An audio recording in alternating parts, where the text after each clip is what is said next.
بعض لوگوں کے بچے والد صاحب یا بیٹوں بھائیوں میں سے دوسرے ملک رہتے ہیں، مثلا مدینہ شریف، مکہ شریف، دبئی یا یورپین ممالک میں رہتے ہیں، تو جب فطرانہ ادا کرنا ہوتا ہے تو پھر یہ سوال پیدا ہوتا ہے کہ وہ فطرانہ وہاں کے اعتبار سے دیں گے یا یہاں کے اعتبار سے دیں گے۔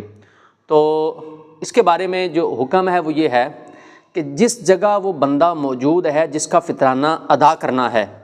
تو وہاں جو فطرانے کی قیمت بنتی ہے اس کے اعتبار سے دیں گے۔ یعنی 2 کلو گندم یا 4 کلو کھجور یا 4 کلو کشمش اچھے سے اچھا دیا جائے تو بہت اچھی بات ہے، تو وہاں دیکھا جائے گا کہ 2 کلو گندم کا ریٹ کیا ہے، یا کھجور کے حساب سے دینا چاہیں تو 4 کلو کھجور کا ریٹ کیا ہے، کشمش کے حساب سے دینا چاہیں تو اس جگہ کا ریٹ اور اس جگہ کے اعتبار سے دیکھیں گے۔ ادا بھلے یہیں کر دیں لیکن وہاں کے ریٹ کے مطابق، وہاں کا جو ادھر جو ریٹ ہے اس چیز کا، اس کے مطابق صدقہ فطر ادا کریں گے۔